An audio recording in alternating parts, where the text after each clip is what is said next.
والسلام ته په کوه طور کی تورات میلوش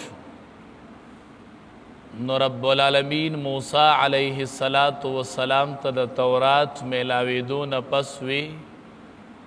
فتنا قومک من بعدک واضلهم السامری اے موسی علیه السلام ستا قوم خو سامری گمراه کړی دی ته دلته خو الته د قوم سامری گمراه کړی دی او شرک شروع کړی دی نو موسی علیه السلام چې کله دا خبره واورېدله نو ډېر په غصې سره او په ناراضګۍ سره واپس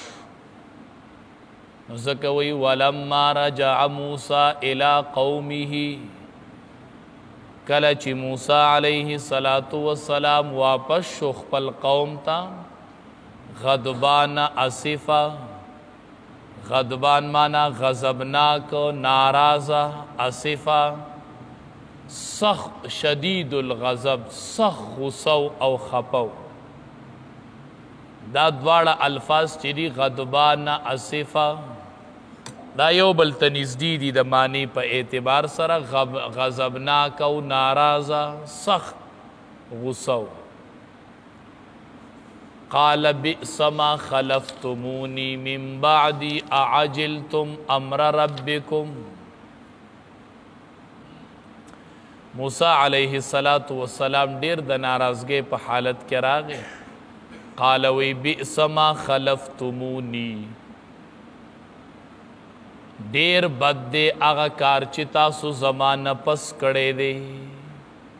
دا قوم ته مخامخ شو قوم ته خطاب کوي وی تاسو چې زمانه پس کم کار کړی دی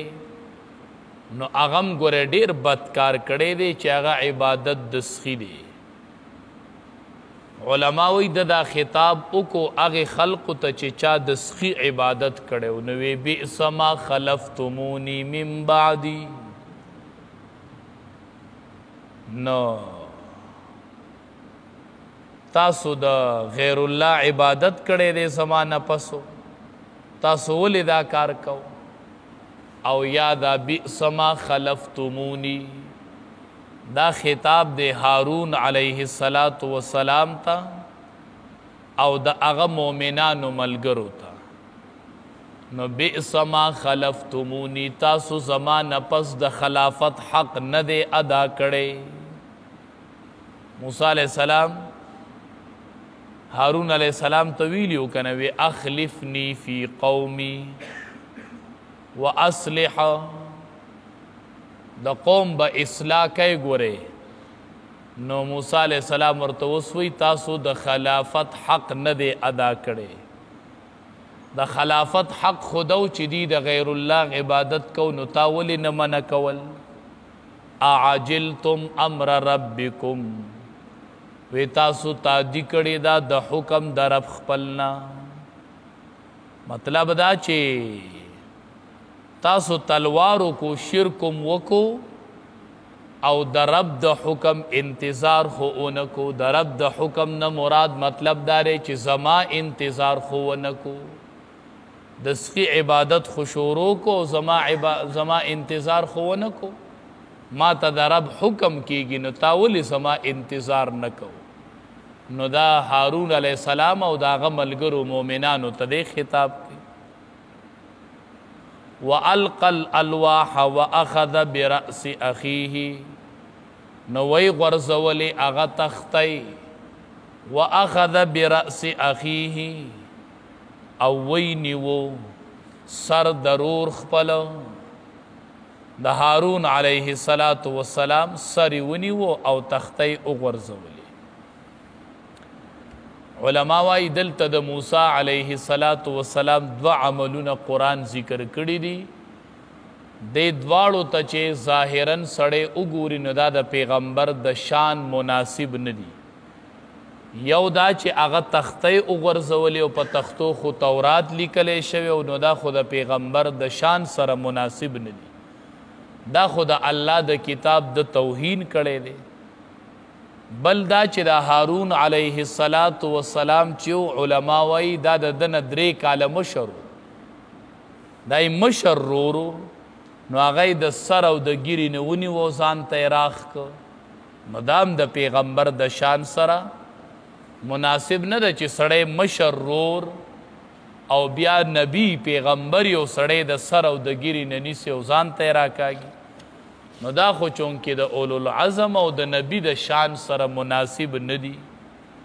نو ولې موسی علیه السلام دا دوه کاره کول علما وایي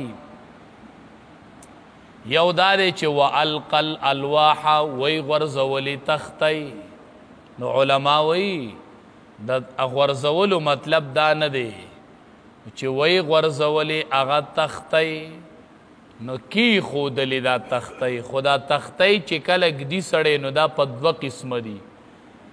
کله ناکله یې سړی په قلاره کیدي په ادب سره کله ناکله د سړي تادي غوسی نو په تیزی لګي کیدي نو والقى الالواح کی ښودلې دا تختی په تادی سره د ډیرې په جلتۍ هغه تختی یخې وي نو رب العالمین د هغې تیزۍ او جلتۍ نه تعبیر وکړو په غورځولو سره چې وی غورځولې نو علما وایي دا تادي کړې وه نو بیا به وایي چې دا تادي خو هم د پیغمبر د شان سره مناسب نه ده نه په دې ټیم کې دله غوسه او غیرت ورغلی و خو دا غوسه او غیرت یې د دین دپاره و دا ذاتی غوسه نه وه دا د دین دپاره غیرت او د دین دپاره غوسه وه نو ډېر په حالت د غوسې کې و نو هغه تختی لګې په تادۍ کې ښودلې نو د دې نه مراد دغه په تادۍ باندې کېښودل دي نور علما وایي چې د موسی علیه السلام تختی کېښودلو کې خیال او ګمان کې هم بېدبي نه ده راغلی چې د کتاب الله او د الله د کتاب توهین یې کړی واخذ برأسه وینیو سر درور خپل نو د مشر رور د سر نه او د ګیرې نه نیول دا هم د پیغمبر د شان مناسب نه دي علما وایي وی دا نیول چې دا په نیت د توحید نه و بلکې دا د زورنې او د ګیلې په طور سره و دی ورته زورنه کوله او ګیله ورته کوله چې تا دومره نه کتل چې دی شرک کو د غیر الله عبادت کو نو په دغې بنیاد باندې ځکه چې موسی علیه السلام چې وی کله تلو نو هارون علیه السلام ته ډېر کلک وصیت او نصیحت کړی و چې ګورې د قوم د اصلاح فکر به کوي نو چې راغې قوم په ګمراهۍ کې ولیده نو ډېر خفه شو چې هارون علیه السلام خو د قوم په اصلاح کې کوشش نه دی کړی د غفلت نه یې کار اخیستی دی ځکه قوم په شرک کې مبتلا شوی دی د دا کار ښه نه دی کړی نو په دې وجې نه هارون علیه السلام د سر نه ونیو بل علما وایي اگر چې هارون علیه السلام په عمر کې د ده نه 3 کاله مشر و خو علما وایي په مرتبه کې موسی علیه السلام د هارون علیه السلام نه اوچت و ځکه علما وایي په مذهبي او شرعي امورو کې هارون علیه السلام د موسی علیه السلام تابع و موسی علیه السلام هارون علیه السلام د موسی علیه السلام تابع په شریعت کې او په مذهبي امورو کې نو که دا خلق یو سړی په شرعي امورو کې د یو سړي نایب وي نو هغه ته خلق زوره نه کوي نه عتاب ورته کوي نو دا زوره نه چې دا علما وایي دا بې ادبي نه وه دا بالکل مناسب عمل و چې ده ورته زوره نه وکړله یجره الیه چې راایښکلو ځان ته نو قال ده ورته وی یبن امه ای د مور زویا ان القوم استضعفوني بېشکه قوم کمزورې ګڼلی وم زه وکادو یقتلونني قریبه وه چې دي زه وجلی وې فلا تشمت بی الاعداء نو مه خوشحالوه په ما باندې دشمنان ولا تجعلني مع القوم الظالمین او ما مشماره د قوم ظالمانو سره ما د دوی مه مرګری کوه. نو دلته ورته هارون علیه السلام وی موسی علیه السلام ته یبن ای د مور زویا. نو موسی علیه السلام او هارون علیه السلام علما وی دا حقیقي رونه و، دې ته عیني رونه وی، اعیاني، چې پلارم د دواړو یو یې مورم، دې ته عیني رور وی.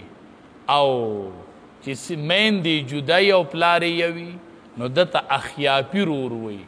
نو دی وی یبن ای د مور زویا.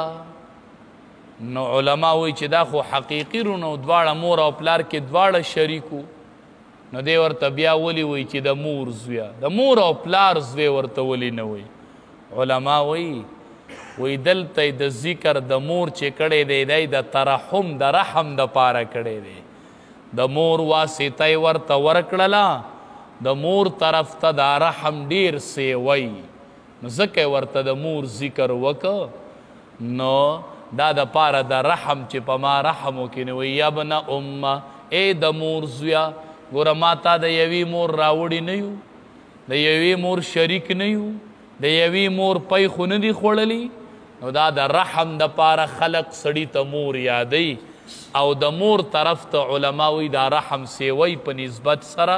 د پلار. نو ځکه ورته د وی یبن ای د مور زویا. هارون علیه السلام چې و دته وضاحت کو چې ما ګورې د تبلیغ او د نبوت چې کم فرایض ما پای کې کوتاهی نه ده کړې، ما دوی ته په وضاحت سره د توحید بیان کړی دی. ته دی چې زه دوی قتلولم نه چې دی زما د قتل اراده کړې وه، خو ما بیان صحیح د توحید کړی دی. نو فلا تشمید بی الاعداء، نو ته مه خوشحاله وه په ما باندې دا دشمنان، یعنی داسې کار مه کوه چې دا دشمنان په هغې خوشحاله شي. دا ته چې زما سره جګړه کوي او اختلاف کوي نو په دې باندې دشمن خوشحالیږي، نو دشمنان را باندې مه خوشحاله وه. علما وایي د اهل حق په منځ کې اختلاف او جګړه چې دا سبب د خوشحالۍ د اهل باطل دپاره. چې کله د اهل حق په منځ کې اختلاف راشي نو باطل خلقو ته موقع میلو شي، هغوی هلته خوشحالۍ منو کی. وی دا د اهل حق په منځ کې اختلاف راغی نو عام طور پر د اهل حق اختلاف چې وي نو دا د باطل دپاره د خوشحالۍ سببي، هغه پې خوشحالیږي. نو ځکه ورته دی وی په ما دشمنان مه خوشحاله وه. موسی علیه السلام پوه شو چې هارون علیه السلام څه کمی نه ده کړې. نو قال ویل رب اغفر لی ولی اخی،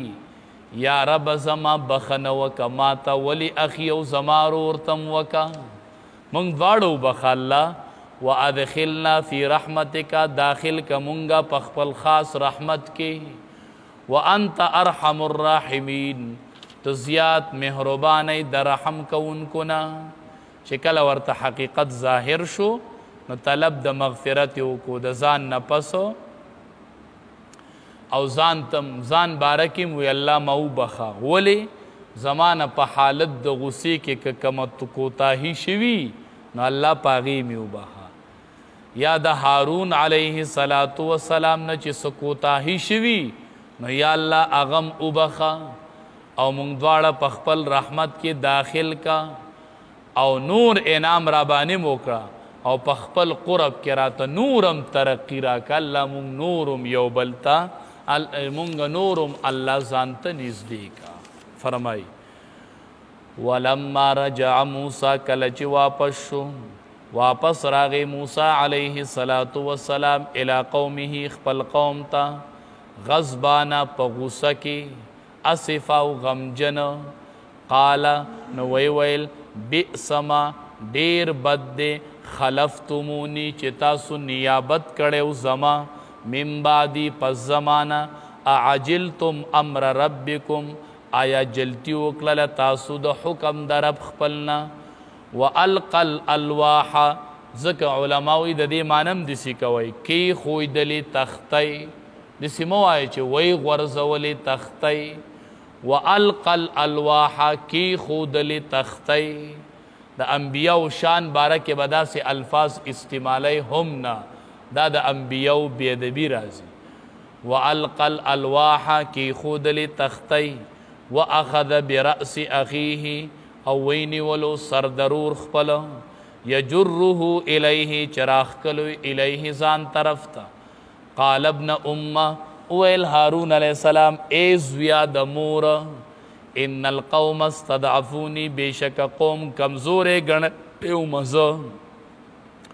وکادو یقتلوننی قریب واچی دیز قتل کڑے وے فلا تشمد بی الاعدائی مخوشالوا زما پس پکوالی سر دشمنان ولا تجعلنی مشمار ما مع القوم الظالمین دا قوم ظالمان سر قال اویل موسیٰ علیہ السلام رب اغفر لی اے رب زما بخنو کماتا ولی اخی اور زماتا وادخلنا داخل کمونگا فی رحمتکا پخپل خاص رحمت کی وانت ارحم الراحمین او تی زیاد محربانا درحم کون کنا